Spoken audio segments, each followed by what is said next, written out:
Hello students, आज हम question करेंगे chapter 2 electric potential and capacitance. हम जो क्वेश्चन कर रहे हैं ये question examination points of view से काफ़ी इंपॉर्टेंट है। चलिए स्टार्ट करते हैं। तो हमारा पहला क्वेश्चन है, two parallel plate capacitors X and Y have the same area of plates and same separation between them. X has air between the plates while Y contains a dielectric medium of epsilon r equals to 4. First, calculate the capacitance of each capacitor if equivalent capacitance of the combination is 4 mu farad. Second, calculate the potential difference between the plates of x and y. And third, estimate the ratio of electrostatic energy stored in x and y. क्या कह रहा है, हमारे पास एक figure diagram given है, इसमें दो हमारे पास कैपेसिटर है, एक x और दूसरा है हमारे पास y। क्लियर? तो x और y हमारे पास दो, ये x हो गया और ये हमारे पास y की बना है, दोनों सीरीज़ में कनेक्टेड है। साथ साथ क्या करा है कि x के बीच में एयर फिल है, जबकि y में कोई डाइलेक्ट्रिक मीडियम है जिसका डाइलेक्ट्रिक कांस्टेंट है 4। क्लियर? तो हमें फर्स्ट पार्ट में बोला कि इनकी कैपेसिटेंस निकालनी है, जबकि इनका जो हमारे पास इक्विवेलेंट कैपेसिटेंस है वो गिवन है 4 mu farad.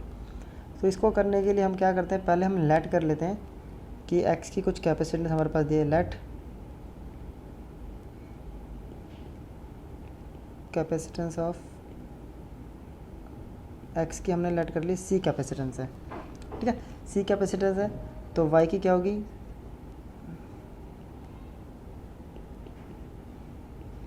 Capacitance of y sigma R है, तो इसका क्या लेट कर लेंगे हम, सॉरी एप्सिलॉन नेट आर है, तो एप्सिलॉन नेट आर टाइम्स हो जाएगा c के। क्लियर? एयर का ये रिलेशन होता है और इसकी वैल्यू हमें गिवन है 4c। क्लियर? तो अब मैं क्या करता हूँ, फर्स्ट पार्ट स्टार्ट कर देते हैं हम। पहले मैं निकालता हूँ इसकी इक्विवेलेंट कैपेसिटेंस। इक्विवेलेंट,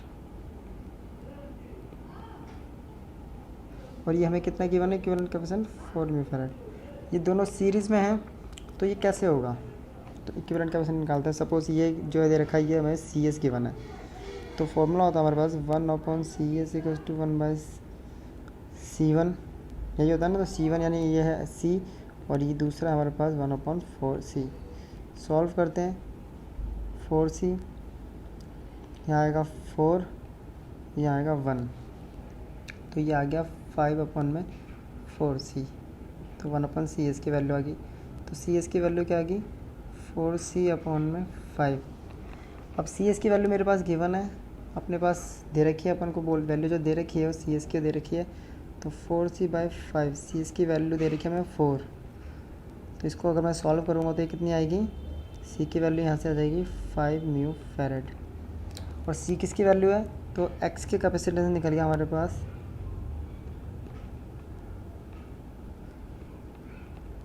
X आ गया 5 म्यू फैरेड।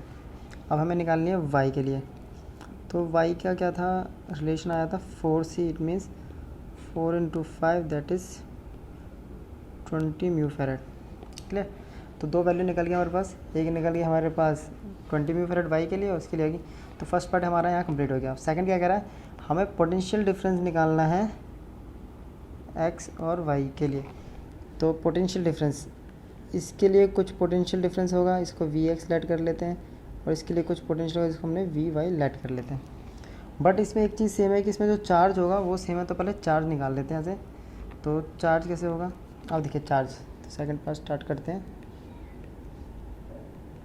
क्लियर? तो चार्ज मैं निकालता हूँ, तो पहले क्या निकाला, चार्ज। तो किसके लिए निकाल रहा हूँ मैं चार्ज निकाल रहा हूँ यहाँ x के लिए। चार्ज का फॉर्मूला होता है Q = CV, दोनों के लिए सेम रहेगा चार्ज। तो यहाँ लिख देता हूँ QX = QY = Q। Clear? CV, तो C क्या है हमारा, Q = C की वैल्यू आई थी हमारे पास 4।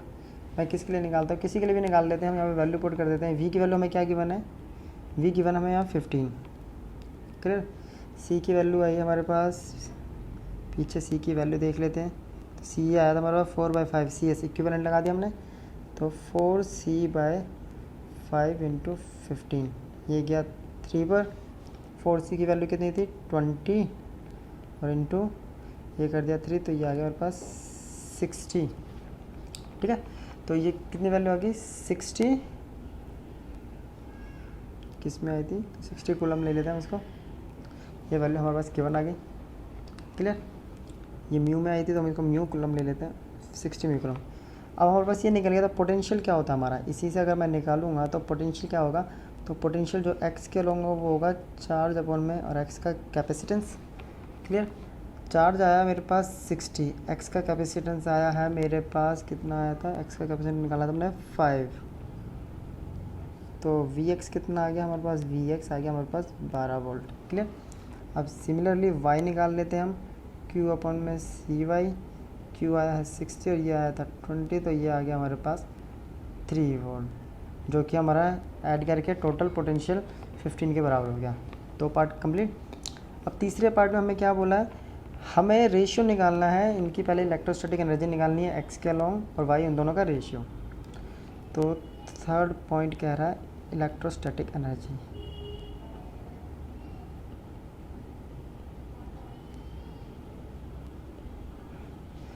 तो इलेक्ट्रोस्टैटिक एनर्जी निकालने के लिए क्या करता हूँ मैं, हमारे पास फॉर्मूला है, पहले मैं ई एक्स के अलॉन्ग यानी एनर्जी निकालना एक्स के अलॉन्ग, तो फॉर्मूला होता है half C V square, clear.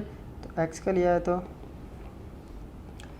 अब वैल्यू पुट कर देते हैं इधर, ई एक्स इक्वल्स टू हाफ, इसको ऐसे ही छोड़ देते हैं फाइनल, क्योंकि हमें रेशियो निकालना है ना, तो उसी टाइम कैलकुलेट कर लेंगे, इजी हो जाएगा थोड़ा ज़्यादा। तो पहले वाई के लिए कर लेते हैं। अब वाई के लिए क्या होगा हमारे पास, सेम 1/2, अब इसका सी कितना है 4c और वी वाई का स्क्वायर। क्वेश्चन क्या बोला है हमें, रेशियो निकालना है, तो रेशियो कैसे निकालेंगे हम, इसका रेशियो बोला है ना, तो रेशियो क्या होगा ई एक्स अपॉन में ई वाई। तो वैल्यूज़ क्या होगी हमारी, ई एक्स की वैल्यू है half C V X square और 1/2 4c वी वाई स्क्वायर। सी से सी कैंसिल हो गया, हाफ से हाफ कैंसिल हो गया, सिर्फ बच की वैल्यू हमारे पास यहाँ वी एक्स स्क्वायर अपॉन में 4vy स्क्वायर, क्लियर। अब वी एक्स ये आया था हमारे पास 12, तो इसको मैं कर देता हूँ 12 इंटू 12, ये आ गया 4vy आया था हमारे पास कितना है 3, 3 इंटू 3, इससे तो एक कैंसिल हो गया, ये आ गया हमारा 4, तो रेशियो आ गया हमारे पास 4:1। तो हमारे तीनों पार्ट कंप्लीट हो चुके हैं, पहला क्वेश्चन कंप्लीट। चलिए नेक्स्ट क्वेश्चन करते हैं। नेक्स्ट क्वेश्चन है हमारा, A network of 4 capacitors, each of capacitance 15 μF, is connected across a battery of 100 volt as shown in the figure. Find the first net capacitance, second the charge on the capacitor C4। क्या कह रहा है, हमारे पास यहाँ पे एक network दे रखा है, हमें एक सर्किट दे रखी है 4 कैपेसिटर्स की, ठीक है, जिसमें चारों की कैपेसिटेंस है, हर किसी की कैपेसिटेंस है 15 μF। तो हमें फर्स्ट निकाला नेट कैपेसिटेंस। तो फर्स्ट पार्ट देखिए, ये C1, ये C2 और ये C3, ये तो हो गया हमारे पास सीरीज़ में, फिर उनके साथ जो इनका इक्विवेलेंट आएगा वो इस C4 के साथ हो जाएगा पैरेलल में। तो यही यूज़ करते हैं, फर्स्ट पार्ट सॉल्व करते हैं, क्या C1 C2 and C3 are in series combination. Series combination में क्या होता है, हमने पढ़ा 1/CS equals to 1/C1 plus 1/C2 plus 1/, सबकी वैल्यू है 15 प्लस 15 प्लस 15, क्लियर। तो यहाँ से 1/CS की वैल्यू आ गई 3/15, तो CS की वैल्यू कितनी आ गई 15/3, दैट इज़ 5 μF। अब इसकी जो इक्विवेलेंट सर्किट होगी वो कुछ ऐसे बन जाएगी,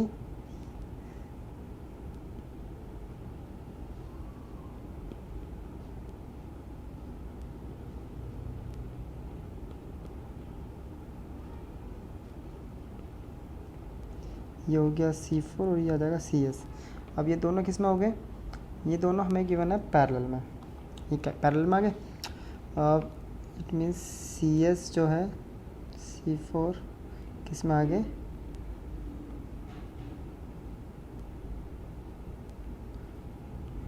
पैरेलल कॉम्बिनेशन में। तो पैरेलल के हम क्या करते हैं, तो इसके लिए सी पी इक्वल्स टू क्या होगा, सी एस प्लस सी फोर। क्लियर। अब सी एस की वैल्यू आई थी 5, सी फोर है 15, तो ये आ गया हमारे पास 20 म्यू फैरेड।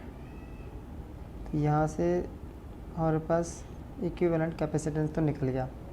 अब हमें निकालना है, हमें चार्ज निकालना है इस C4 पर। तो C4 पे चार्ज निकालना है, करते हैं। लेकिन उससे पहले ये देखिए, यहाँ पे जो ये जो हमारा इक्विवेलेंट सर्किट बना है, इसमें C4 और CS किस में है, ये आ गए हमारे पैरेलल कॉम्बिनेशन में। क्लियर। अब पैरेलल में क्या होता है कि पोटेंशियल तो होता है हमारा सेम, चार्ज डिवाइड होता है, बट हमें चार्ज किसके अलोंग निकालना है, C4। It means 100 volt potential C4 के अलोंग भी हो गया और 100 वोल्ट पोटेंशियल CS के अलोंग भी हो गया। तो हम C4 के अलोंग निकालना है हमें चार्ज, ठीक है, चार्ज निकालना है किसके अलोंग, C4 के अलोंग। तो निकालते हैं हम, सेकंड पार्ट है हमारे पास। तो चार्ज अक्रॉस C4, तो इसको हम क्या मान लेते हैं, Q4 से लेट कर लेते हैं या Q से कर लेते हैं। Q इक्वल्स टू या Q4 इक्वल्स टू हो गया हमारे पास, फॉर्मूला होता है CV, तो C4 इंटू V। अब C4 हमने अभी भी निकाला था, C4 आया था हमारा 20, तो इसको लिख देते हैं 20। V है हमारे पास 100, C4 क्या आया हमारा, सॉरी C4 हमारे पास 15, C4 हमारे पास 15, ये है 100 वोल्ट, और ये भी हमारे पास 15 म्यू फैरेड है। तो इसको फैरेड में कन्वर्ट कर देते हैं, सॉल्व करेंगे तो क्या आएगा, 15 इंटू 10⁻⁻⁴ कूलम। ये हो गया आंसर। चलिए नेक्स्ट क्वेश्चन करते हैं। क्वेश्चन है हमारा, a system of capacitors connected as shown in the figure has a total energy of 160 milli joule stored in it, obtain the value of the equivalent capacitance of this system and the value of Z। क्या कह रहा है, ये एक circuit given है, इस circuit की जो टोटल एनर्जी है, टोटल एनर्जी, तो टोटल एनर्जी हमें गिवन है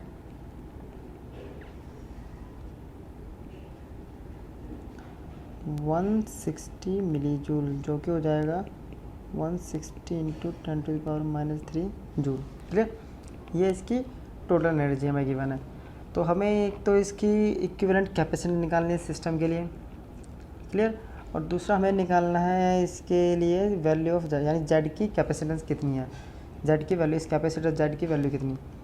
तो ये पूरे सिस्टम की अगर हमें, पूरे सर्किट की अगर हमारे पास एनर्जी गिवन है, तो उस टोटल सर्किट के लिए टोटल एनर्जी का फॉर्मूला क्या लगाएंगे हम, तो टोटल एनर्जी किसके बराबर होगा हमारा, हाफ CV²। यहाँ पे C क्या है,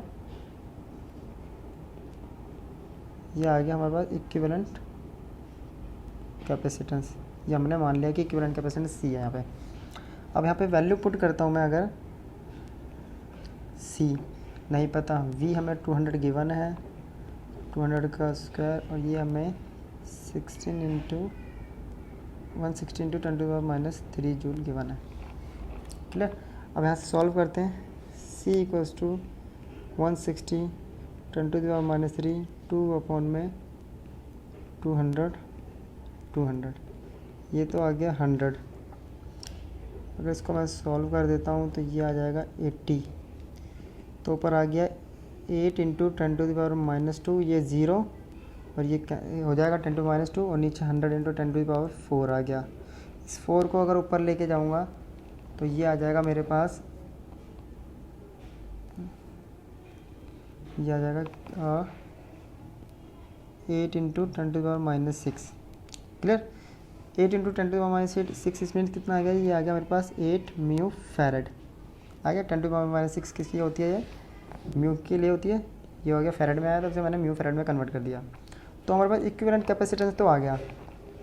अब क्या निकालना है हमें निकालना है Z की वैल्यू। अब देखा जाए यहाँ पे, तो ये दोनों तो हो गए पैरेलल में, उसके साथ ये पूरी सर्किट हो गई सीरीज़ में। उसके बाद जो Z आएगा, ये आएगा हमारा पैरेलल में। तो एक एक करके हम इसको सॉल्व करना स्टार्ट करते हैं।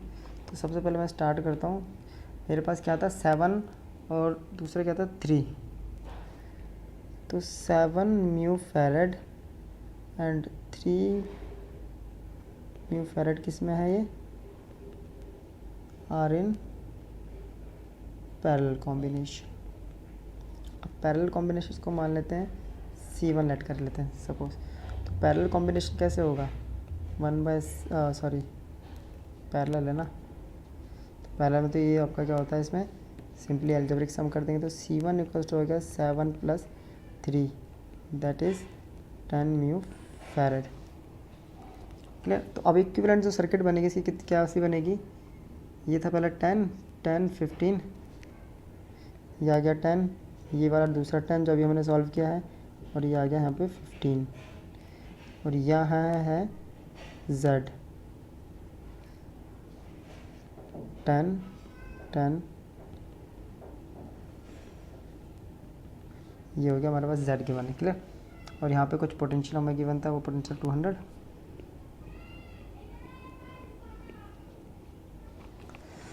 अब ये 10 एक आ गया 10 म्यू फैरेड, फिर दूसरा आ गया 10 म्यू फैरेड, तीसरा आ गया 15 म्यू फैरेड।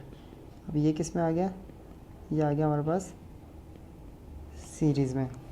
इसको सॉल्व करते हैं तो 1 बाई इसको C2 लेट कर लेता हूँ, जो इनका इक्विवेलेंट आएगा 10 + 1 बाई 10 + 1 बाई 15। क्लियर। एलसीएम क्या आएगा इनका 30 आ जाएगा, तो आएगा 3 + 3 + 1 कितना आ गया, ये आ गया हमारे पास 7/30 एलसीएम। ठीक है इसका, ये आएगा 2, सॉरी, ये आ गया 8/30 1/C2, तो 8/30 आ गया। इसको अगर सॉल्व करूँगा तो C2 आ गया मेरे पास 30/8 दैट इज़ 15/4 म्यू फैरेड। इसका एक और इक्विवेलेंट सर्किट बना देते हैं। अब जो सर्किट बनेगी वो ऐसे बनेगी, ये था मेरा C2 तो अभी सॉल्व किया मैंने, यहाँ है Z, और ये था मेरा पोटेंशियल 200 का। अब C2 एंड Z ये दोनों आ गए हमारे पैरेलल में, ये पैरेलल में है, तो इनका इक्विवेलेंट क्या होगा, C जो हमें गिवन नहीं, जो हमने अब फर्स्ट पार्ट में निकाल चुके हैं, तो ये क्या होगा C2 + Z, ये इक्विवेलेंट हम निकाल चुके हैं। इक्विवेलेंट C हमारा निकला था 8 म्यू फैरेड। क्लियर। ये आ गया हमारे पास 8, इसकी वैल्यू गिवन है 8। C2 की वैल्यू अभी भी निकाली मैंने 15/4, पीछे निकाली है, ये रहा 15/4, और इसकी वैल्यू हमें फाइंड आउट करनी है। तो Z इक्वल्स टू आ गया 8 - 15/4, फिर से आया 4, 32 - 15, सॉल्व करेंगे तो आएगा 17/4। इसको अब डिवाइड कर देते हैं, डिवाइड करने पे क्या आएगा 4.25 म्यू फैरेड। तो ये आ गया हमारे पास Z की वैल्यू, और इक्विवेलेंट कैपेसिटेंस हम पहले निकाल चुके थे जो थी हमारा 8। तो ये क्वेश्चन हमारा हो गया कंप्लीट। चलिए नेक्स्ट क्वेश्चन करते हैं। क्वेश्चन है हमारा, a slab of material of dielectric constant K has the same area as that of the plate of a parallel plate capacitor but has the thickness D/2 where D is the separation between the plates. Find out the expression for its capacitance when the slab is inserted between the plates of the capacitor. क्या है ये, इस type का हमने एक drive कर रखा है, तो हमारे पास कुछ ये गिवन है, ये हमारी प्लेट है इस पर पॉजिटिव चार्ज है, इस पर और Q पॉजिटिव चार्ज है, इसके अपोजिट में दूसरा है जिस पर नेगेटिव चार्ज इंड्यूस हो गया है, उनके बीच के जो डिस्टेंस है वो हमें D गिवन है। क्लियर। इसके बीच में एक हमने प्लेट डाइइलेक्ट्रिक स्लैब हमने इसके अंदर इंसर्ट कर दिया है, जिसकी थिकनेस है हमने मान ली T, और वो T जो है वो है D/2 के बराबर। अब इस प्लस की वजह से ये इलेक्ट्रिक फील्ड की जो डायरेक्शन रहेगी वो रहेगी ये हमने मान ली ये इलेक्ट्रिक फील्ड होगी E0।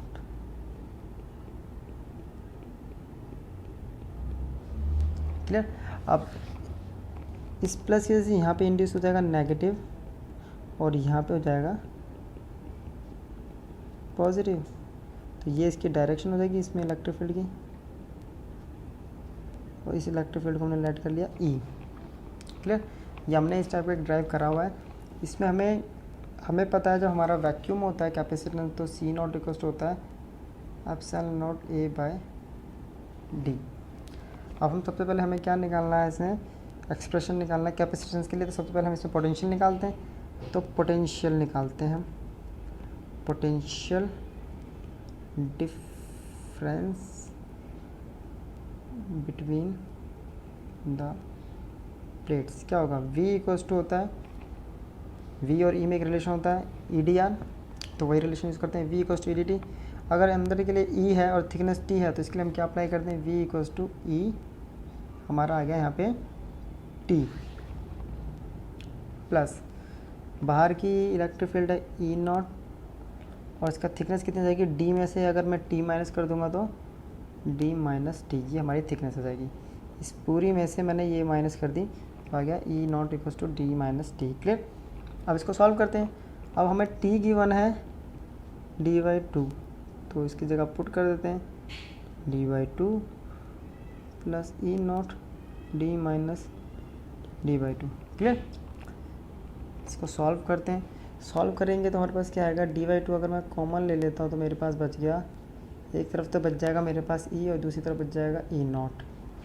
अब E नॉट भी हमें गिवन है, इसमें से हम क्या कर सकते हैं, चेंज कर सकते हैं। एक हमें वैक्यूम में गिवन है और हमें रिलेशन क्या है, हमें पता है कि ये रिलेशन होता है एक। अगर मैं इधर से E की वैल्यू निकालूंगा तो E नॉट बाई के आ जाएगी, तो मैं इसकी जगह पुट कर देता हूँ यहाँ E नॉट बाई के प्लस E नॉट। क्लियर। इसमें सब E नॉट कॉमन आ गया तो E नॉट D/T, तो ये आ गया 1/k प्लस 1। इसको सॉल्व कर देता हूँ मैं, तो इसको सॉल्व करूँगा तो आएगा ये E not D/2 1 plus k upon में k। ये आ गया हमारे पास फर्स्ट इक्वेशन। और हमें पता है कि E नॉट जो होता है वो होता है सिग्मा अपॉन में एप्सिलॉन नॉट, और सिग्मा यानी सरफेस चार्ज डेंसिटी होता है चार्ज अपॉन में एरिया। क्लियर। अब इसकी वैल्यू मैं इसमें पुट कर देता हूँ फर्स्ट में, तो ये आ जाएगा मेरे पास Q/A एप्सिलॉन नॉट 2 भी आ गया, ये k भी बाहर ले लिया मैंने, D बचा है यहाँ और यहाँ बच गया k प्लस 1। क्लियर। इक्वेशन आ गई, V मिल गया और V आ चुका है। कैपेसिटेंस हमने पढ़ा, हमें निकालना है कैपेसिटेंस। तो C इक्वल्स टू होता है Q/V। Q as it is put करते हैं, V की वैल्यू पुट करता हूँ। V की वैल्यू क्या है देखिए, QD/2A एप्सिलॉन नॉट k, तो वैल्यू पुट करते हैं QD/2k एप्सिलॉन नॉट A और k प्लस 1। तो 4 से चार्ज खत्म हो जाएगा, ये सारी वैल्यू से ऊपर जाएगी तो बच जाएगा 2k epsilon not A upon में D इंटू k प्लस 1। तो ये आ जाएगी हमारी कैपेसिटेंस, और यही हमें इसमें क्या करना था, इसके लिए एक्सप्रेशन निकालना था। ये एक्सप्रेशन हमारा कंप्लीट। चलिए नेक्स्ट क्वेश्चन करते हैं। क्वेश्चन है हमारा, two parallel plate capacitors of capacitance C1 and C2 such that C1 equals to 2 times of C2 are connected across a battery of V volt as shown in the figure. Initially, the key K is kept closed to fully charge the capacitor. The key is now thrown open and a dielectric slab of dielectric constant K is inserted in the two capacitor to completely fill the gap between the plates. Find the ratio of the net capacitance and the energy stored in the combination before and after the introduction of the dielectric slab. Question क्या कह रहा है, एक circuit हमें given है, इसमें दो capacitors हैं, जिसमें एक है C1 जो कि C1 हमारे पास गिवन है 2 times of C2। ठीक है। पहले V वोल्ट बैटरी से हमने इस के को के जो है हमारा यहाँ पे ये क्या स्विच है, इस की को हमने क्लोज़ किया, पहले फुली चार्ज होने दिया इनको, देन इनको ओपन कर दिया। फिर इसके अंदर इन दोनों कैपेसिटर में एक डाइलेक्ट्रिक स्लैब फिल कर दिया जिसका कांस्टेंट K है। तो ये बताना है कि इन दोनों केसेस में नेट कैपेसिटेंस क्या होगा, उनका रेशियो। तो फर्स्ट पार्ट हम जैसे स्टार्ट करते हैं, तो पहले मैं क्या करता हूँ, यहाँ पे नेट कैपेसिटेंस निकालूंगा मैं, नेट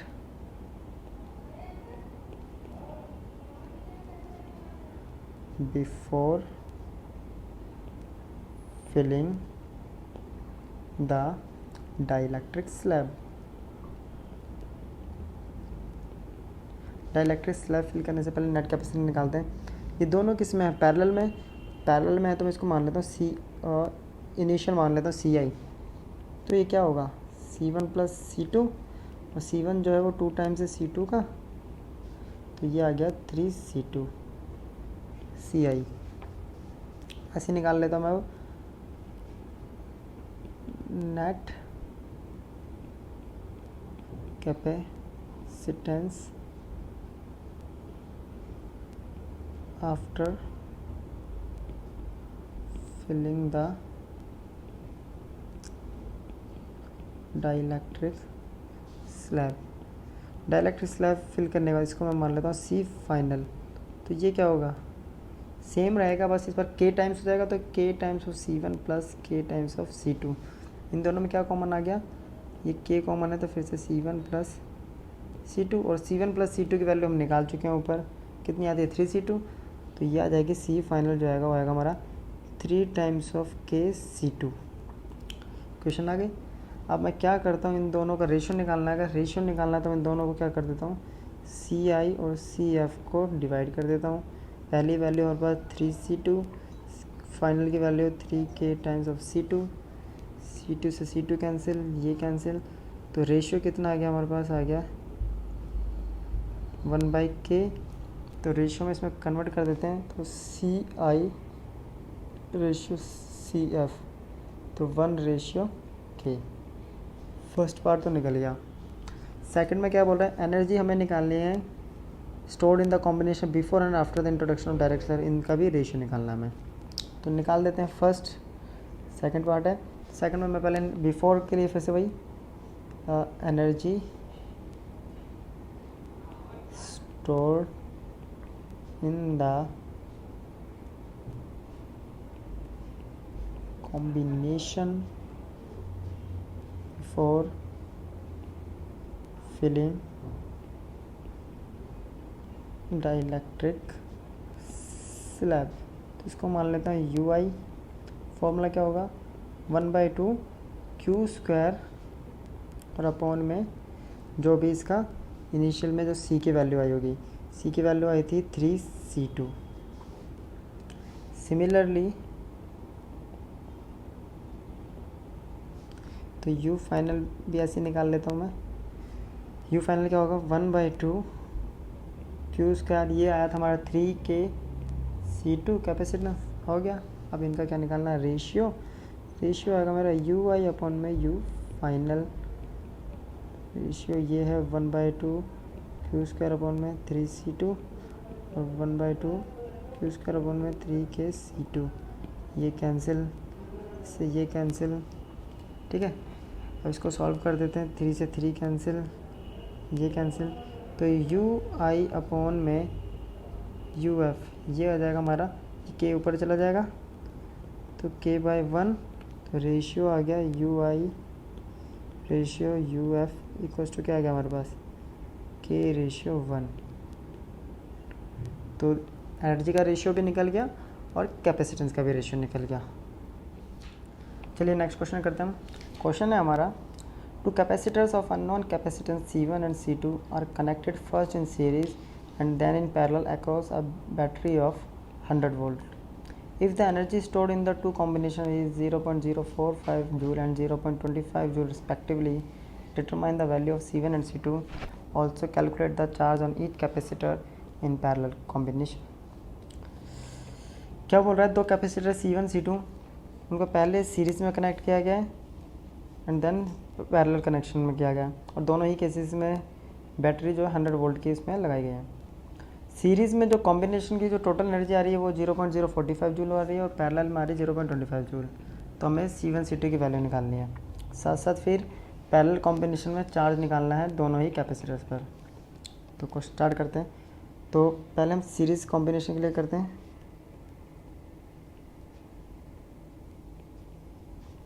फॉर सीरीज तो US क्या होगा, 1/2 तो CS V square, CV square होता है, ये है हमारा US। तो पहले मैं निकालता हूँ CS, तो सी एस निकालने के लिए मुझे करना 1/CS equals to 1/C1 plus 1/C2। 1/CS equals to हो गया C1 C2 equals to C2 plus C1। तो सी एस की वैल्यू आ गई C1 C2 अपन में C1 प्लस C2।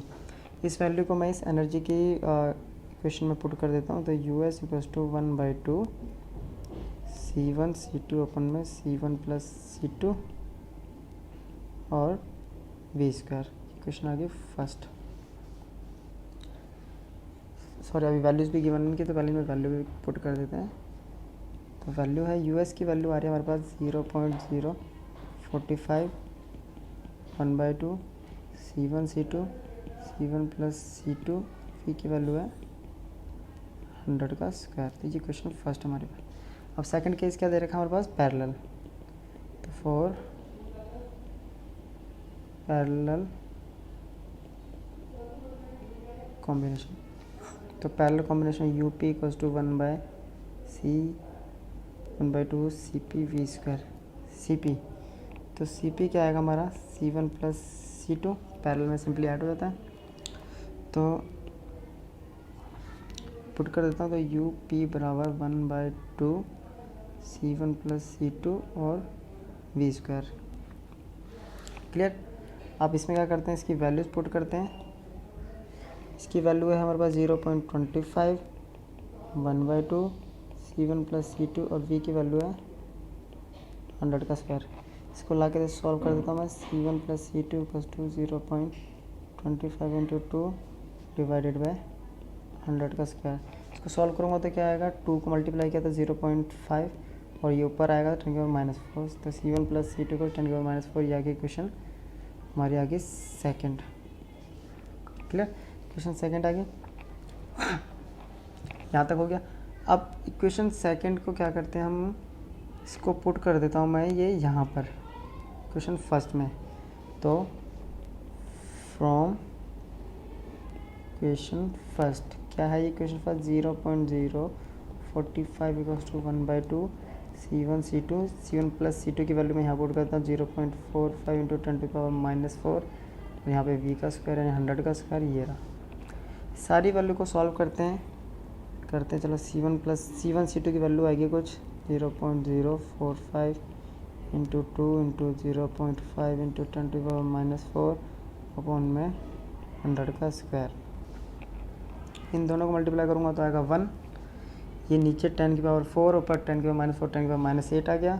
तो वैल्यू आ गई मेरे पास यहाँ पर C1 C2 की वैल्यू आ गई 0.045 इंटू 10⁻8। क्लियर, ये क्वेश्चन आ गई। अब मेरे पास जो वैल्यू आई है वो आई है C1 C2 की, जबकि हमें C1 और C2 की कंबाइन नहीं निकालनी, सेपरेट निकालनी है। तो हमारे पास एक मैथ्स में एक रूल होता है, एक मेथड होता है कि a माइनस बी का होल स्क्वायर बराबर होता है a plus B whole square. अगर इसमें से मैं माइनस कर दूँ 4ab। तो यही कॉन्सेप्ट हम यहाँ पे अप्लाई करते हैं। तो सेम लिखेंगे हम C1 minus C2 whole square equals to C1 plus C2 whole square minus 4C1 C2। Clear. चलिए नेक्स्ट पे हम कैलकुलेशन करते हैं। तो C1 minus C2 whole square, C1 plus C2 की वैल्यू हम निकाल चुके हैं, वही थे हमारे पास 0.5 इंटू 10⁻⁻4 का माइनस C1 C2 की वैल्यू भी निकाली हमने 4, यही है 0.045 इंटू 10⁻⁻8। इसको सॉल्व करूँगा 5 का स्क्वायर तो जाएगा 0.25 इंटू 10⁻⁻8 आ गया। ये आ जाएगा 4 इंटू 4 180, तो यानी 0.180 इंटू 10⁻⁻8। इसमें से कॉमन ले लेता हूँ 10⁻⁻8, तो मेरे पास बन जाएगा ये दो टर्म्स मेरे पास यहाँ अंदर बच गई और मैंने इसमें से कॉमन ले लिया 10⁻⁻8। इसको सॉल्व करते हैं। सॉल्व करेंगे तो वैल्यू आएगी 0.07 इंटू 10⁻, क्योंकि 25 - 18 तो 7 आता है। सॉल्व कर दिया और पॉइंट्स लगा दिए इनके। अब ये आया हमारे पास C1 माइनस C2 का होल स्क्वायर। अब यहाँ से निकालते हैं C1 माइनस C2, तो ये जाके इस पर रूट आ जाएगा। 10⁻⁻8 का रूट स्क्वायर रूट आएगा 10⁻⁻4 आ गया, ठीक है। और 0.07 का आ जाएगा हमारे पास C1 minus C2 equals to आ गया हमारे पास 0.26 इंटू 10⁻⁻4। ये क्वेश्चन बन गया हमारे पास। अभी तक क्या इक्वेशन सेकंड बनी थी, ये इक्वेशन बना दी हमने थर्ड। अब हमारे पास एक इक्वेशन आई थी प्लस की सेकंड और एक इक्वेशन आई है थर्ड, तो इन दोनों को सॉल्व कर देता हूँ।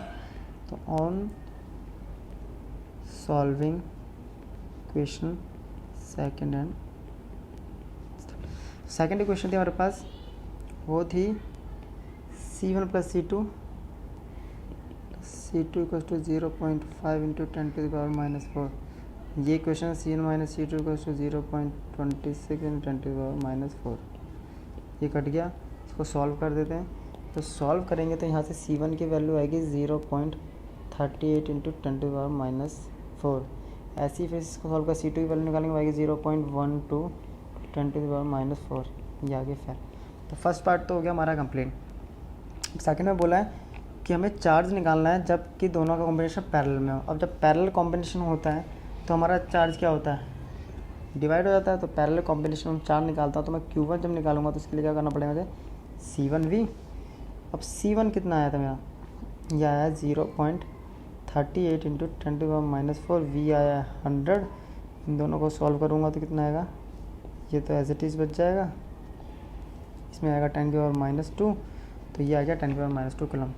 सिमिलरली Q2 आएगा C2V, C2 क्या है 0.12 10⁻⁴, V है हमारे पास 100, तो ये आ गया 0.12 इंटू 10⁻⁻2 कूलम।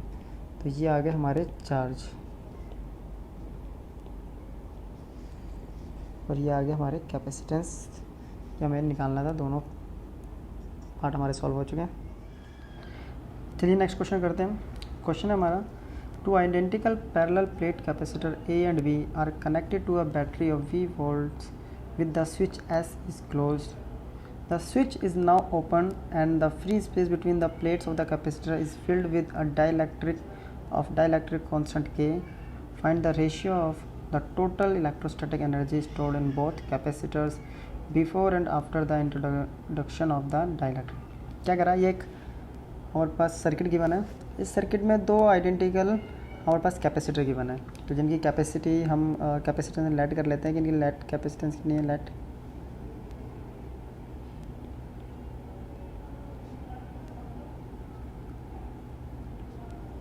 बहुत हो गई हमारी C, ठीक है। फिर इस स्विच को क्लोज कर देते हैं, when switch S is close. Switch S को हमने क्लोज कर दिया। अब क्या होगा, स्विच जैसे ही क्लोज होगा तो ये एक सर्किट बन जाएगी हमारे पास, कुछ ऐसी बन गई। ये सर्किट हमारी कंप्लीट होगी। अब ये आ गया हमारे ए और बी जो कैपेसिटर, ये आ गया पैरेलल में। और पैरेलल में हमें पता है कि पोटेंशियल जो होता है पैरेलल में क्या होता है, सेम होता है। और पोटेंशियल का फॉर्मूला होता है चार्ज अपॉन में कैपेसिटेंस। तो चार्ज ऑफ ए अपॉन में कैपेसिटेंस, दोनों के लिए पोटेंशियल सेम होगा, तो चार्ज ऑफ बी अपॉन में कैपेसिटेंस। यहाँ से चार्ज कितना आ गया, ए पे जो चार्ज होगा वही बी पे आ जाएगा, इक्वल्स टू कितना आ गया, ये आ गया CV। क्लियर, ये केस तो आ गया जब हमने इसको क्लोज कर दिया। अब क्लोज करने के बाद क्या करा, फिर से इसको कर दिया ओपन। अब क्या होगा, ए पे तो हमारा पोटेंशियल रहेगा सेम, बिकॉज वो अभी भी बैटरी V वोल्ट्स बैटरी से आपका क्या है यहाँ पे कंबाइन हो रखा है। तो केस ले लेते हैं, when switch S is open कर दिया, ठीक है। ओपन करने के बाद ए पे तो हमारा जो पोटेंशियल रहेगा सेम रहेगा, क्योंकि अभी भी ये सर्किट से जो बैटरी है V वोल्ट से जुड़ा हुआ था इसका, और पोटेंशियल तो हो गया सेम, यानी V ऑफ ए इक्वल्स टू हो गया V वोल्ट। क्लियर। अब कैपेसिटेंस यहाँ पे हो गई चेंज, क्योंकि इसके अंदर अब क्या करा है इन्होंने, एयर की जगह किसी डाइलेक्ट्रिक कांस्टेंट को फिल कर दिया है, डाइलेक्ट्रिक मटेरियल फिल कर दिया, इसका कांस्टेंट K गिवन है। तो जो नया कैपेसिटेंस हो जाएगा K times of C। Clear, K times of C हो गया, यहाँ तक कोई प्रॉब्लम नहीं। C मिल गया, V हमें मिल गया A के लिए। अब करते हैं हम B के लिए। अब B में क्या है, B के पास जो चार्ज पहले हुआ था, पहले बैटरी से जो हमने इसको कनेक्ट किया था, स्विच हमने ऑन किया था, इट मीन्स हमने ये क्लोज़ कर दिया। जब ये क्लोज़ किया था तो ये A और B दोनों चार्ज हुए होंगे, तो B भी चार्ज होगा। अब B को हमने डिस्कनेक्ट कर दिया सर्किट से, तो इसमें चार्ज तो क्या रहेगा, सेम वही रहेगा जो पहले था। इट मीन्स जो चार्ज ऑफ B पहले था, पहले क्या था CV, वही हमारा क्या होगा वी डैश हमने इस बी के लिए नई पोटेंशियल मान ली, तो ये होगा, कुछ चेंज होगा। यहाँ से हम क्या करते हैं, वी डैश की वैल्यू निकाल लेते हैं। क्यों निकालना है, क्योंकि हमें यहाँ पे एनर्जी का रेशियो निकालना है। तो वी डैश का जो वैल्यू निकालूंगा तो मेरे पास क्या आएगी, सी अपॉन में वी अपॉन में सी डैश। क्लियर। अब इस इक्वेशन से, इस इक्वेशन को फर्स्ट मान लेता हूँ, इस इक्वेशन से सी बाई सी डैश की अगर मैं वैल्यू निकालूंगा तो क्या आएगी वो वैल्यू, तो वो वैल्यू आ जाएगी हमारे पास V dash equals to C upon में सी डैश इक्वल तो 1/k, तो यानी v बाई के आ गई। ये इक्वेशन सेकंड मान लें, v बाई के वोल्ट आ गया हमारे पास v डैश। अब हम यहाँ पे निकाल देते हैं एनर्जीज। अब पहले क्या निकालना, हमें निकालना है पहले इनिशियल एनर्जी,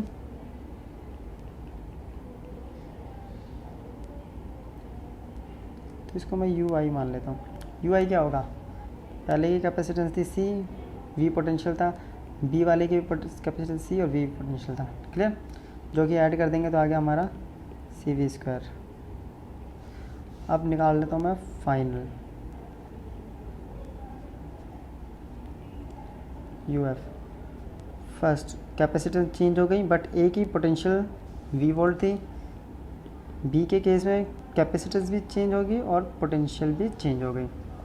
अब यहाँ पे इनकी वैल्यूज पुट कर देता हूँ, 1 सी डैश, सी डैश की वैल्यू क्या थी, के सी, तो के सी पुट कर देता हूँ, के सी वी स्क्वायर यहाँ पे पुट कर देता हूँ, के सी, और वी डैश की वैल्यू हमने निकाली है इक्वेशन सेकंड में, वी बाई के, तो इसको भी पुट कर देता हूँ, तो वी बाई के। इसको सॉल्व कर देते हैं, कितना आ गया ये 1/2 के सी वी स्क्वायर प्लस 1/2 के सी वी स्क्वायर बाई के स्क्वायर। क्लियर। अब क्या करते हैं, यहाँ से हम कुछ कॉमन आ रहा है, 1/2 और वी स्क्वायर कॉमन आ रहा है, यहाँ से एक के खत्म हो गया, तो यहाँ से मैं 1/2 एक सी कॉमन आ रहा है, एक वी स्क्वायर कॉमन आ रहा है, तो यहाँ मेरे पास क्या बच गया, एक साइड तो बच गया मेरे पास के और इस तरफ बच गया 1/k। क्लियर। इसको सॉल्व कर देते हैं और 1/2 सी वी स्क्वायर, तो ये बच गया के स्क्वायर प्लस 1/k। यह आ गया यू फाइनल। हमें रेशियो किस किस का निकालना है, रेशियो निकालना है हमें in both capacity before and after introduction. तो कर देते हैं अब रेशियो। रेशियो कैसे निकलेगा, यू इनिशियल अपॉन में यू फाइनल। यू इनिशियल आया था सी वी स्क्वायर और ये आया 1/2 सी वी स्क्वायर के स्क्वायर प्लस 1 अपॉन में के। सी वी स्क्वायर ख़त्म, ऊपर चला गया, ये रेशियो क्या आ गया 2k अपॉन में के स्क्वायर प्लस 1। तो इनिशियल और फाइनल एनर्जी का रेशियो आ गया 2k अपॉन में के स्क्वायर प्लस 1। तो ये हो गया हमारा क्वेश्चन कंप्लीट। चलिए नेक्स्ट क्वेश्चन करते हैं। क्वेश्चन है हमारा, 1 mu farad capacitance connected to a battery of 6 volt, initially switch S is closed, after some time S is left open and dielectric slab of dielectric constant K equals to 3 are inserted to fill completely the space between the plates of the capacitors. How will the first charge, second potential difference between the plates of the capacitors be affected after the slabs are inserted? Question क्या कह रहा है, एक circuit given है, इसमें दोनों की capacitance 1 mu farad है। क्लियर। कनेक्ट रखा है किसी 6 वोल्ट बैटरी से। तो फर्स्ट कंडीशन क्या करें, इनिशियली बोल रहा है स्विच को अगर हम क्लोज करते हैं, तो कंडीशन हमें गिवन है व्हेन स्विच एस इज, ये सर्किट कंप्लीट हो जाएगी तो ए और बी दोनों चार्ज होना स्टार्ट कर देंगे। तो दोनों चार्ज होना स्टार्ट करेंगे और दोनों का कनेक्शन पैरेलल में है। तो पैरेलल में हमने पढ़ा हुआ है कि पैरेलल में वी इक्वल क्या होता है, सेम हो जाता है, और वी का फॉर्मूला होता है चार्ज अपॉन में पोटेंशियल। तो दोनों के लिए क्या हो जाएगा, सेम। तो यहाँ से पहले हम चार्ज निकालेंगे। क्लियर। तो चार्ज का फॉर्मूला बनेगा Q1 इक्वल्स टू C1V। तो Q1 कितना है, C1 गिवन है हमें 1, V गिवन है हमें 6, तो 6 म्यू कूलम हमारे पास आ गया चार्ज। क्या 6 म्यू कूलम चार्ज आ गया हमारे पास। ऐसे सिमिलरली Q2 आ जाएगा मेरे पास C2V, ये भी 1 है, ये भी 6, ये भी आ गया 6 म्यू कूलम। तो Q1 और Q2 इक्वल आ गया, इक्वल आना ही था यहाँ से। क्लियर। तो अब क्या कह रहा है, इस स्विच एस को हमने ओपन कर दिया है और इसमें एयर की जगह कैपेसिटेंस में एक डाइलेक्ट्रिक मटेरियल फिल कर दिया जिसका कांस्टेंट k = 3 दे रखा है। अब क्या होगा, जैसे हम इसको ओपन करेंगे, जो हमारा ये ए वाली जो सर्किट है, यानी ये वाला जो फर्स्ट कैपेसिटेंस है, इसका चार्ज तो क्या होगा, चेंज करना स्टार्ट करा है, क्योंकि ये अभी भी बैटरी से कनेक्टेड है। बट C2 जो है अब ये डिस्कनेक्ट हो चुका है बैटरी से, तो इसका चार्ज क्या रहेगा, सेम। तो हम कंडीशन लेते हैं पहले, क्या बोला हमें कि हमने स्विच को ओपन कर दिया है, when switch S is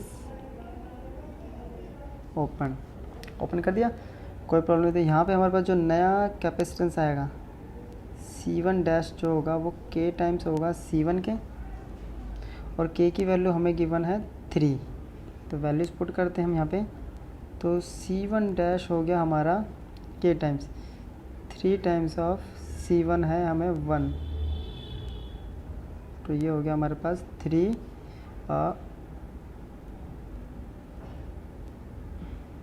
mu farad.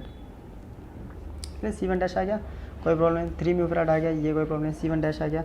अब C2 पहले हम C1 के लिए ही निकाल लेते हैं, इसके लिए चार्ज निकाल लेते हैं। अब इसका पोटेंशियल, इस पर 6 वोल्ट पोटेंशियल आ रहा है C1 पे, तो चार्ज का फॉर्मूला होगा हमारे पास क्या, C1, इसका पोटेंशियल सेम रहेगा C1 का, क्योंकि 6 वोल्ट से कनेक्ट है, C1-V, और C1 ये नया चार्ज है हमारा, तो ये कितना है 3, और V था हमारे पास 6, तो कितना आ गया, ये हो गया हमारा जो हमारा चार्ज आया है नया, वो आ गया हमारा 18 म्यू कूलम। तो चार्ज पहला चार्ज तो चेंज हो गया हमारा, पहले कितना था हमारा आया था, फर्स्ट आया था हमारा 6 आया था, तो इसमें 3 टाइम्स हमारा चेंज हो गया है। अब सेकंड केस के लिए करेंगे हम, क्लियर। चार्ज निकालते हैं किसके लिए, हम बी के लिए, सेकंड कैपेसिटेंस बी के लिए हमें सेकंड देगा, तो C2 के लिए हम स्टार्ट करते हैं। C2 के लिए जब स्टार्ट करेंगे तो सेम प्रोसेस के लिए भी करते हैं, बट यहाँ पे क्या सेम रहेगा, यहाँ पे चार्ज करना बंद कर देगा तो चार्ज हमारा जो रहेगा वो सेम रहेगा। तो charge in C2 remains same क्यों रहेगा, क्योंकि इसको हमने क्या करा है, डिस्कनेक्ट कर दिया, जो चार्ज पहले थे वही होगा। तो चार्ज तो हो गया हमारा सेम, चार्ज में कोई फ़र्क नहीं आया। अब पोटेंशियल में हम करते हैं, इसका पोटेंशियल कितना होगा हमारा यहाँ, तो V2 हमें यहाँ पे निकालना है इसका। वो कैसा होगा, जब चार्ज अगर हमारा सेम है, Q2 = क्या होगा, C2V, क्लियर। पहले ये था C2V, V2 भी कर सकता हूँ मैं इसको, और ये किसके इक्वल हो जाएगा हमारा, ये हमारा इक्वल हो जाएगा C2 सॉरी ये इक्वल्स टू हो जाएगा हमारा C2V2 ठीक है, या तो C2 भी कर सकते हैं इसको, इसके इक्वल हो जाएगा, चार्ज हमारा इक्वल है। अब इसकी वैल्यूज़ हम यहाँ से पुट कर देते हैं, क्लियर। तो यहाँ से वैल्यूज़ जब हम पुट करेंगे, तो मैं वैल्यूज़ पुट करना स्टार्ट कर देता हूँ। तो क्या होगा, C2V, या इसका चार्ज क्या, V2 का पहले क्या चार्ज था हमारा, वही सिंपल जो आया था, और पोटेंशियल भी सेम है। इसकी वैल्यू पुट करते हैं हम, यहाँ से निकालते हैं V2, तो V2 = क्या हो जाएगा, यहाँ पे आएगा मेरा C2 में C2 और इनटू में V2, क्लियर। और V2 मैं पहले निकाल चुका हूँ पीछे, V2 वही होगा जो हमारा V पे था, और हमारा V2 जो था वो V के बराबर है, क्लियर। C2 आ गया ये। अब C2 अपन C2 की वैल्यू यहाँ से निकाल लेते हैं हम, क्लियर। तो यहाँ से हम C2 की वैल्यू निकालेंगे, तो C2 की जगह मैं क्या रख सकता हूँ, C2 की जगह वैल्यू आएगी मेरी K टाइम्स KC2। तो इसकी हेल्प से मैं यहाँ वैल्यू निकाल देता हूँ, मेरे पास वैल्यू आएगी C2 की V/K। V2 की जगह मैंने V रख दिया, और इसकी जगह रख दिया K टाइम्स हो गया। अब K की वैल्यू क्या, V2 दी, V तो हमारे पास 6, K दे रखा है 3, ये हो गया 2। तो जो V2 आया, नया पोटेंशियल आया, वो हो गया 2, और पहले जो पोटेंशियल था वो था 6, इट मीन्स 1/3 टाइम्स ये चेंज हो गया, क्लियर। तो ये हो गया हमारा क्वेश्चन कंप्लीट। चलिए नेक्स्ट क्वेश्चन करते हैं हम। क्वेश्चन है हमारा, if 2 similar large plates each of area A having surface charge densities +σ and -σ separated by a distance d in air find the expression for first field at point between the two plates and on outer side of the plates, specify the direction of the field in each case। तो पहले first part करते हैं। Question क्या given है हमें, हमारे पास given है, हमारे पास दो लार्ज प्लेट हैं, तो ये हमने दो लार्ज प्लेट बना ली। क्लियर। एक के पास हम मान लेते हैं प्लस चार्ज है, फिर इसकी सरफेस चार्ज होगी और इसकी होगी माइनस, दूसरे के पास। ठीक है। अब इसके इन प्लेट्स के बीच में किसी पॉइंट P पे मैं निकालता हूँ। पॉइंट P पे हमें क्या निकालनी है, इलेक्ट्रिक फील्ड निकालनी है और साथ साथ उसकी डायरेक्शन भी बतानी है। तो इलेक्ट्रिक फील्ड किस डायरेक्शन होगी, प्लस की वजह से इस डायरेक्शन में होगी और माइनस चार्ज की वजह से भी इस डायरेक्शन में होगी। क्लियर। तो वही करते हैं हम।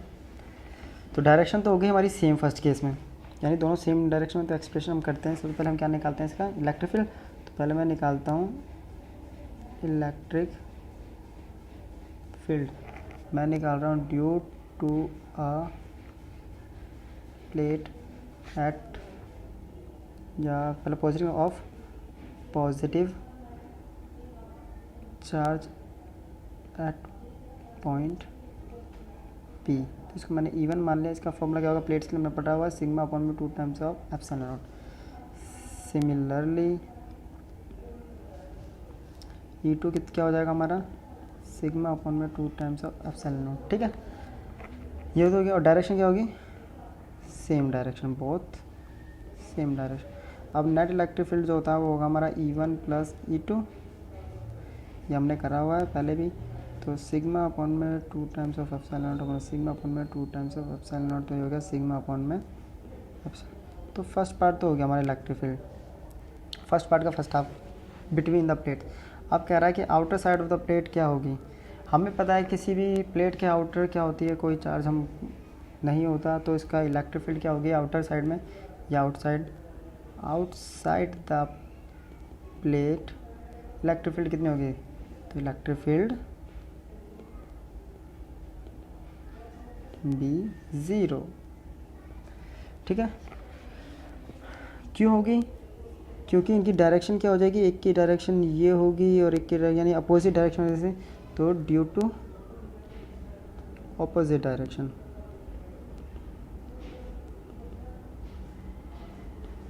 ड्यू टू अपोजिट डायरेक्शन, तो फील्ड की आउटसाइड क्या होगी 0। फर्स्ट पार्ट हो गया। सेकंड क्या कह रहा है हमें, यानी बी पार्ट बोला है potential difference between the plates. कोई बात नहीं, बी पार्ट स्टार्ट कर देते हैं। Potential difference between the plate, तो पोटेंशियल का हमने फॉर्मूला पढ़ा हुआ है V equals to E D, और ई अभी हमने ऊपर से निकाला था, फर्स्ट क्वेश्चन लिखा था ई अपॉन में एप्सिलॉन नॉट डी। तो ये निकल गया पोटेंशियल के लिए हमारा एक्सप्रेशन। अब हमारा सी कह रहा है दो मेटेलिक स्फेयर हैं, एक का रेडियस कैपिटल आर, दूसरे का 2r, दोनों को का सरफेस चार्ज डेंसिटी सिग्मा है। इनको कनेक्ट कर देते हैं किसी कंडक्टिंग वायर से, तो किस डायरेक्शन में चार्ज फ्लो होगा और क्यों। तो उसके लिए पहले मुझे डायग्राम्स बनाने पड़ेंगे समझाने के लिए। एक हो गया बड़ा और एक ले लेता हूँ मैं थोड़ा सा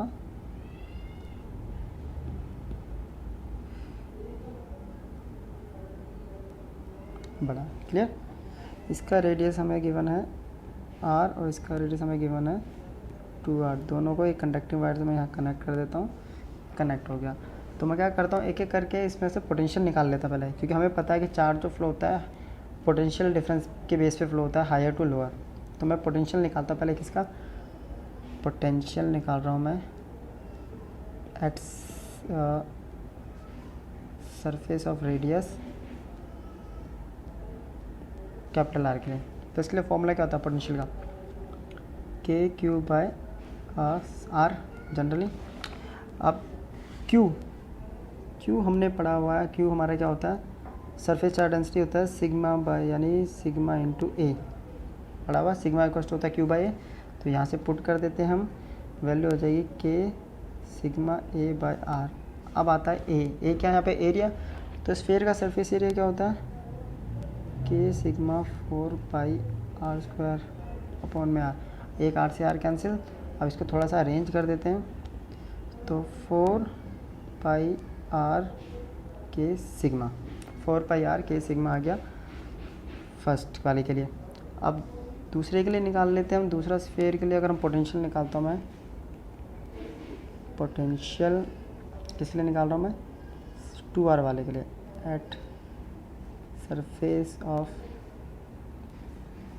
रेडियस 2r। सेम प्रोसेस इसके लिए भी करूँगा, तो k³ 2r, फिर से k सिग्मा a/2r, फिर एरिया पुट करेंगे 4 2r का स्क्वायर। 2r कितना आ गया, ये आ गया हमारे पास k सिग्मा 4r²r। एक r से r ख़त्म, ये ख़त्म, ये कितना आ गया 8। क्लियर, 8 आ गया, 2 2 4 8, तो 8 पाई r के सिग्मा, 8 पाई r के सिग्मा, और उसका आया था हमारा 4 पाई r। तो किसका पोटेंशियल ज़्यादा है, तो हमारा जो पोटेंशियल है हमारा of bigger sphere is more than smaller sphere.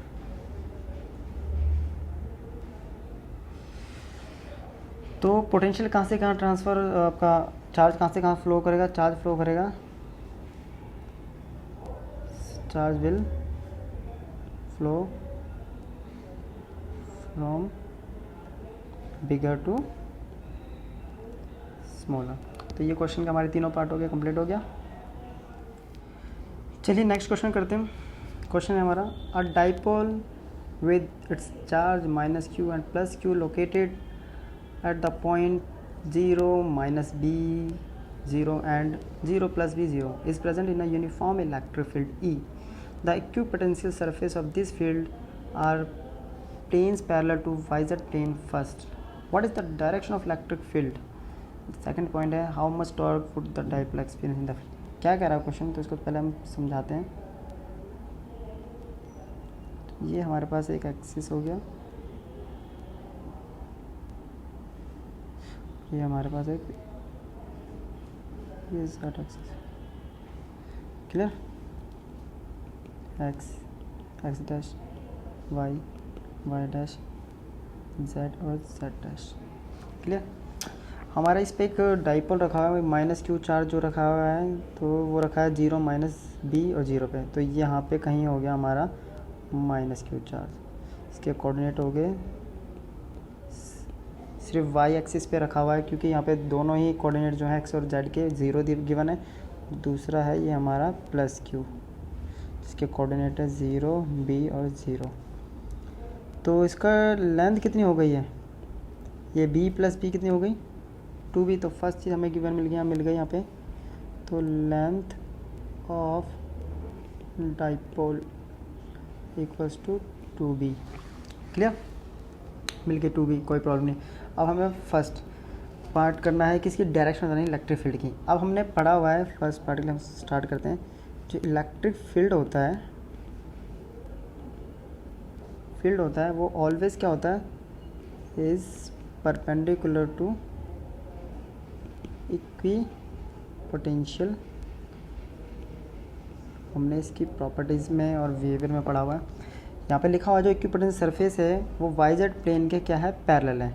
तो वाई प्लेन ये है, इसके अगर पैरेलल है, अगर इक्विपोटेंशियल सरफेस वाई प्लेन पे है, तो डायरेक्शन क्या होगी इसकी, परपेंडिकुलर होनी चाहिए, और परपेंडिकुलर वाई प्लेन के क्या होगी, एक्स डायरेक्शन। तो इलेक्ट्रिक फील्ड की डायरेक्शन क्या होगी, तो the direction of electric field is along x axis के लॉन्ग होगी। क्यों, क्योंकि मैंने अभी रीज़न बताया है ये। तो एक्सिस के लॉन्ग होगी तो इलेक्ट्रिक फील्ड क्या हो गया हमारे पास, आई वेक्टर हमारा एक्स एक्सिस हो रहा है। तो फर्स्ट पार्ट तो हमारा हो गया, और आई वेक्टर करते इसलिए हम डाइपोल मोमेंट भी निकाल लेते हैं। तो डाइपोल मोमेंट हमारा क्या होगा, डाइपोल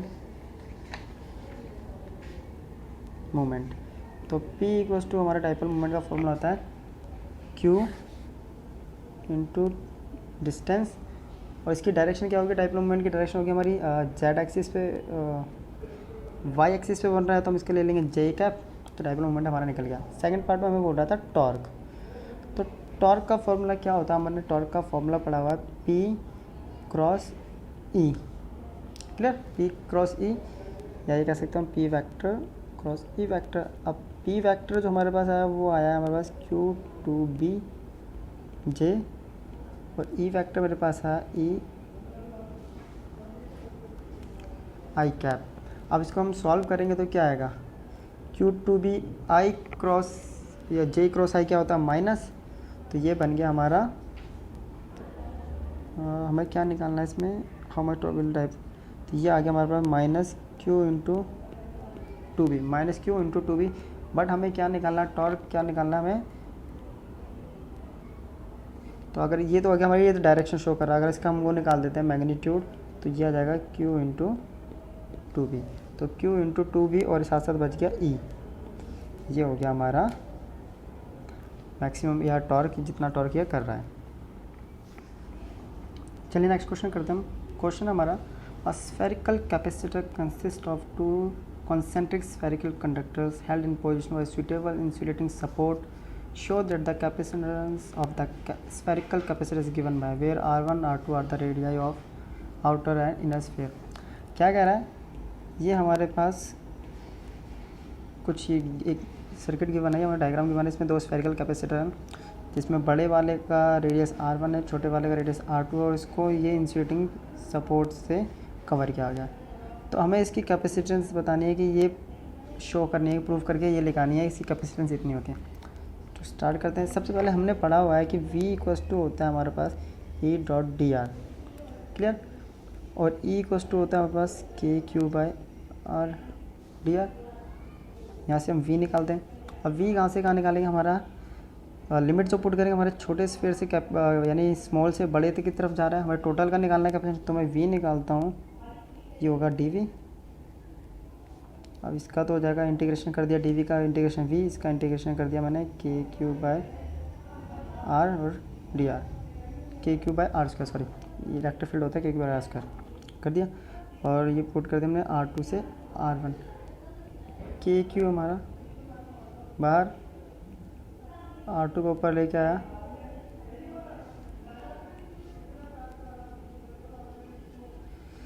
क्या करते हैं इसको, तो KQ ये आ गया, इंटीग्रेशन कर दिया R2 से R1, क्लियर। अब KQ की वैल्यू निकालते हैं, यहाँ से हम इसका अगर करेंगे हम तो इसका क्या हो जाएगा, इंटीग्रेशन हो जाएगा R की पावर -1 अपॉन में -1, क्लियर, और लिमिट R2 से R1, जो कि लिमिट R2 से R1। अब क्या करते हैं, इसको लिमिट्स पुट करते हैं, ये हो गया हमारा KQ माइनस, इसको मैं लिख देता हूँ 1/R, पावर माइनस में दी R2 और R1।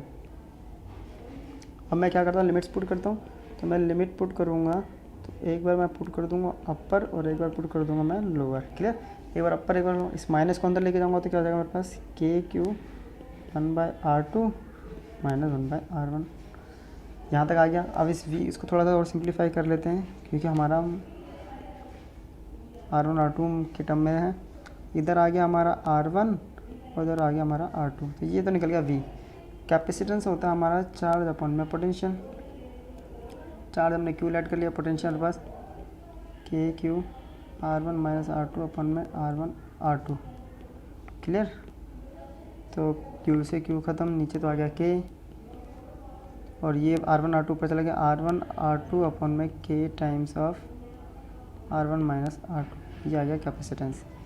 और हमें यही प्रूव करना था, कैपेसिटेंस होगा, और उसमें अगर K की वैल्यू भी पुट कर देंगे तो ये हो जाएगा 4πε0 R1 R2 अपॉन में R1 माइनस R2। तो ये हो गया हमारा क्वेश्चन कंप्लीट। चलिए नेक्स्ट क्वेश्चन करते हैं हम। क्वेश्चन है हमारा, figure below shows a charge array नोज एन as an electric quadrupole. For a point on the axis of the quadrupole, obtain the dependence of potential on R for R much greater than A. Contrast your result with that due to an electric dipole and an electric monopole, that is a single charge। ये हमें एक arrangement they रखा है, एक array दे रखा है चार charge का, तो इसमें हमें क्या निकालना है, इसके लिए हमें अब पोटेंशियल बोला हुआ है कि हमारे जो इलेक्ट्रिक पोटेंशियल है इसके लिए हमें क्या करना है, इसको शो करना है। ये रहा डिपेंडेंट कि इलेक्ट्रिक पोटेंशियल मोनोपोल, डाईपोल और क्वाड्रुपोल पे कैसे डिपेंड होता है, ये हमें प्रूफ करना है। तो सबसे पहले मैं पी पॉइंट पे अगर मैं पोटेंशियल निकालता हूँ तो पी पॉइंट के लिए पोटेंशियल का फॉर्मूला होता है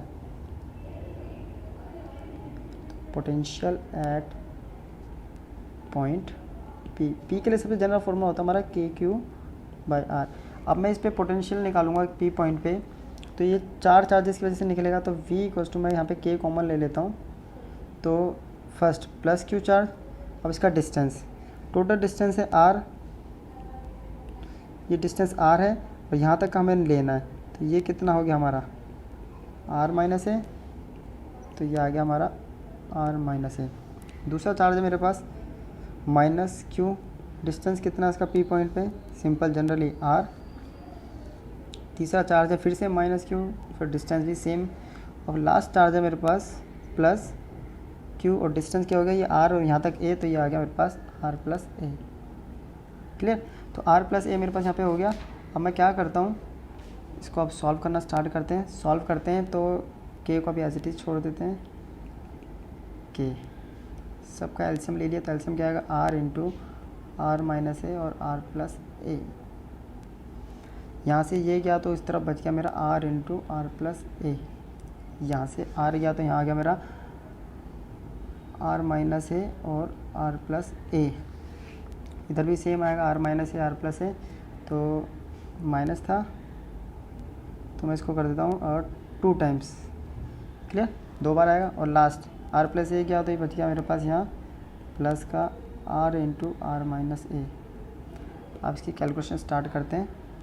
कैलकुलेशन करते हैं हम, तो कैलकुलेशन स्टार्ट करते हैं। हमारे पास बचेगा k R square plus A R minus A minus B, A plus B लगा देता हूँ, तो 2r स्क्वायर माइनस और ये हो गया प्लस 2a स्क्वायर। तो इसको सॉल्व कर देते हैं, तो r square minus A are, नीचे वाले को ऐसे छोड़ देता हूँ और इसको a माइनस बी और a plus B, A square minus B square कर दिया। अब ए आर कट गया मेरा यहाँ, माइनस 2r स्क्वायर ए स्क्वायर, ऐसे करके सॉल्व करके हम इसको वैल्यूज़ निकाल देते हैं। तो जो वैल्यूज़ आएंगे ये आएंगे हमारे पास 1/k की वैल्यू पुट कर दी मैंने 4/0। यहाँ पे मेरे पास q भी था जो यहाँ पे लिखना भूल, उसमें से q कॉमन ले लिया, कॉमन छूट गया था q। अब क्या करते हैं, वैल्यूज़ निकालते हैं। अब सबको जब सॉल्व करेंगे तो वैल्यू आएगी 2 times of q 2 times of A square और अपॉन में r into R square minus A square. सारा सॉल्व होने के बाद ये वैल्यू आएगी। क्लियर? ये सारी वैल्यू आ गई हमारे पास। 2r स्क्वायर, एक r स्क्वायर ये रहा, ये r स्क्वायर इस 2r स्क्वायर से ख़त्म हो गया, सिर्फ a स्क्वायर बचा हमारे पास। तो 2a स्क्वायर अपॉन में r इंटू आर। अब हमारे पास कंडीशन दे रखी है r जो है वो मच ग्रेटर देन a है। तो नीचे मैं क्या करूँगा, a को नेगलेक्ट कर देते हैं, तो फॉर्मूला बन गया 1/4πε0 2q a स्क्वायर और अपॉन में r क्यूब। क्लियर? ये बन गया r क्यूब। तो यहाँ से जो पोटेंशियल आया वो कैसे है, डिपेंड कर रहा है ये r क्यूब के इन्वर्सली। अब डाईपोल के लिए हम पढ़ चुके हैं कि डाईपोल के लिए जो v होता है वो फॉर्मूला होता है 1/4πε0। क्लियर? q अपॉन में r स्क्वायर होता है, यानी डाईपोल के लिए जो हमारा होता है वो इस पर डिपेंड होता है। तो सिंपली मोनोपोल के लिए कैसे होगा, जब डाईपोल पे 2 चार्ज होते थे, डिस्टेंस r स्क्वायर हो रहा है, क्वाड्रुपल में r क्यूब हो रहा है, तो मोनोपोल के लिए क्या हो जाएगा, ओनली r। तो ये हमें बताना था कि पोटेंशियल कैसे कैसे डिपेंड करता है। ये हो गया हमारा पोटेंशियल कंप्लीट।